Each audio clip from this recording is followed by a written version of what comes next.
Hello, welcome back to the channel. তোমরা সবাই কেমন আছো? আজকে অনেক দিন পর একটা ব্লগ তোমাদের সাথে শেয়ার করছি, কিন্তু এটা অনেক দিন ধরে জমে ছিল। দেখতেই পাচ্ছ যে আমি ফুল দিয়ে মালা গাচ্ছি। তো কবেকার ভিডিও আমি ঠিক মনে পড়ছে না, সম্ভবত বৃহস্পতিবার কিছু একটা হবে। তো যাই হোক, আজকে আমার হাজব্যান্ড নিচ থেকে অনেকগুলো ফুল নিয়ে এসেছে। তো আমি ভাবলাম যে একটা মালা বানিয়ে মাকে দেওয়া যাক। এখানে কলকাতার মতো পাড়ায় পাড়ায় বা মোড়ে মোড়ে ফুলের দোকান নেই। এখানে গুনে গুনে হয়তো 2টো দোকান বা 3টে দোকান মেনলি আছে। আর সেখানেও মানে এরকম ফুল পাওয়া যায় না, গাঁদা ফুল পাওয়া যায়। দামটা তো ছেড়ে দিলাম, বললাম না আর। যাই হোক, আজকের যে ফুলগুলো পেয়েছি দেখো কি সুন্দর কালারটা, পিচ কালারটা।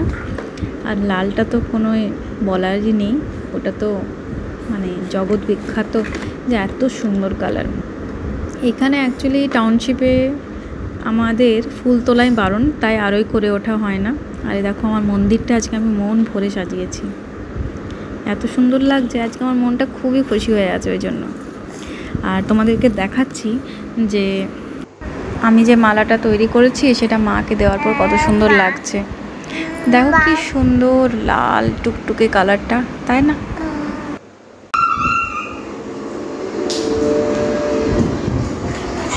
অনেকদিন পর আবার ব্লগটা স্টার্ট করলাম। জানি না তোমরা আমার আওয়াজ শুনতে পাচ্ছ কি না। তো ব্যাপারটা হলো, আমি এতদিন একটু বিজি ছিলাম বিকজ চেরির স্কুল আর চেরির এক্সাম চলছিল, তাই একটু বিজি ছিলাম। কারণ চেরির এক্সাম পুরো ডেইলি ছিল 20 তারিখ থেকে, এখনও একটা বাকি আছে 30 তারিখে, পুরো মানে ডেইলি ছিল। তো একটু হেক্টিক হয়ে গেছিলো। তার মাঝে দুজনকার শরীর খারাপ হয়ে গেল, সর্দি ঠান্ডা লেগে গেছে। আমি ব্লগে কথা তো বলছিলাম, কিন্তু তারপর মনে হলো আমি যে কথাগুলো বলছি তোমরা একটাও শুনতে পাচ্ছ না, কারণ প্রচণ্ড আওয়াজ হচ্ছিলো। আজকে শনিবার, আর আজকে আমি ভাবছি যে আজকে রাতে কি রান্না করা যাবে। তো ভেবে ভেবে কী করলাম, সবজি কী বানাবো কিছু খুঁজে পাচ্ছি না। বাইরে খাবো কিনা সেটাও জানি না, কারণ হাজব্যান্ড ফোন ওঠাচ্ছে না, মিটিংয়ে আটকে গেছে। আই গেস বাইরে খাবার বা বাইরে থেকে খাবার আনা এটা হবে না। তো আমি কি করলাম, আলু পরোটা বানাচ্ছি আর একটা টমেটোর চাটনি বানাচ্ছি। টমেটো, রসুন, কাঁচা লঙ্কা, একটু ধনেপাতা দেবো। একটা কী বলে, চাটনি বলতে পারো হয়, ওটা খেতে খুব ভালো লাগে এটার সাথে। তো এই যে এটা একটু তাওয়াতে সেঁকে নিচ্ছি, একটু পুড়িয়ে নিতে চাইছিলাম, কিন্তু পুড়িয়ে নেওয়ার জালটা আমার কাছে নেই। কিনবো করেও কেনা হলো না আমার। যাই হোক, ওটা আমি একটু সেঁকে নেওয়া টাইপের বলতে পারো, সেটা করছি। ওটা হয়ে গেলে একটু মানে খুব পেস্ট টাইপের হবে না, ওটা একটু বেটে নেবো, ব্যাস খুব ভালো খেতে লাগে। আর আলুটা হয়ে যাক। আজকে মানে আমি আগে বানাতাম কি বলতো, মশলাটা ভাজতাম না। এখন কি করি, মশলাটা ভেজে করে করি, তো টেস্টটা খুবই ভালো লাগে, মানে পুরো চেঞ্জ হয়ে যায়। এটা হয়তো নতুনত্ব কিছু নয়, বাট আমি আগে করতাম না ভেজে পরে করাটা, এখন করি। আর ওরা এখন খেলছে, ওরা মাঝে মাঝে এত বদমাইশি করে না, আমার মানে কথা বলতে পারি না কারোর সাথে। তো ব্লগে কত আওয়াজ আসে তোমরা ভাবতেই পারছো, বুঝতেই পারি আমি। আমার আওয়াজ কতটা তোমরা শুনতে পাও আমি জানি না। চলো,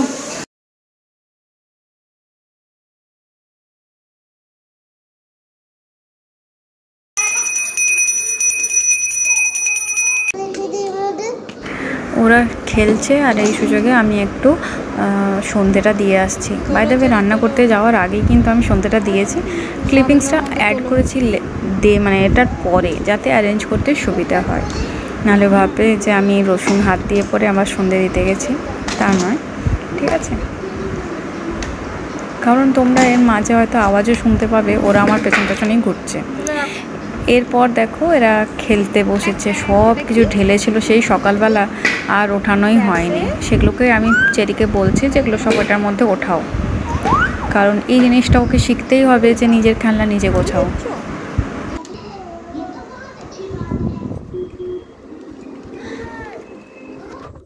মানে আমার ঘরে সারাদিন ধরে এটা চলবে, কি যে দেখি। আমি তো মাঝে মাঝে যখন এরা থাকে না, হয়তো চালানো আছে, আমি হাঁ করে তাকিয়ে থাকে।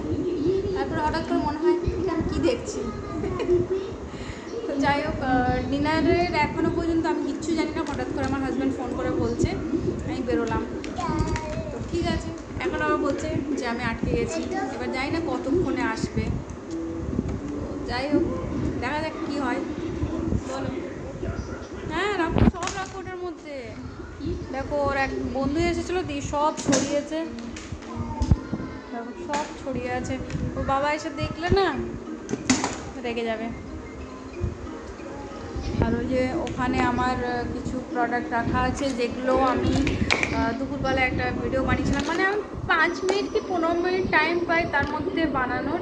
তার মধ্যে এইসব জায়গা গুছিয়ে পরে করতে করতে ওখানে অর্ধেক টাইম চলে যায়। তার মধ্যে কারণ না কারোর আওয়াজ আসছে যে উঠে গেছে। আজকে তাই হয়েছিল, আজকে চেরি উঠে গেছিলো।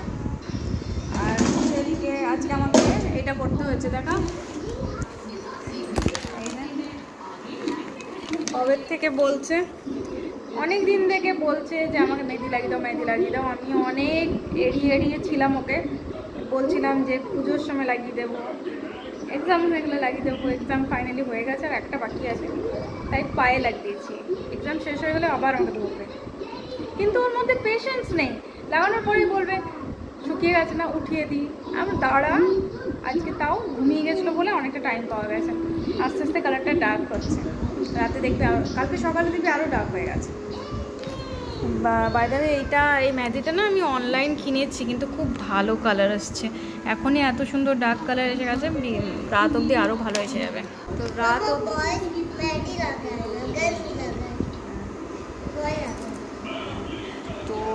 রাত অবধি মনে হয় আরও ডার্ক হয়ে যাবে কাল অবধি। কারণ আমি মেহেদিগুলো অর্ডার করেছি আর অনেক সস্তায় পেয়ে গেছি বলতে গেলে। অফারে 12টা সেট ছিল, সেটা আমি 79-এ পেয়েছি, মনে হয় 79 আর 78। তো তাড়াতাড়ি ভালো পেয়ে গেছি। এবারে বলবে এতগুলো কেন দরকার পড়বে সামনে আমার। এই ব্লগটা আমি এখানেই শেষ করছি। তো ছোটো ব্লগ, আর অনেক দিন ধরে জমে এই 5-6 মিনিট হয়তো হয়েছে। পরের ব্লগে দেখা হচ্ছে, বাই।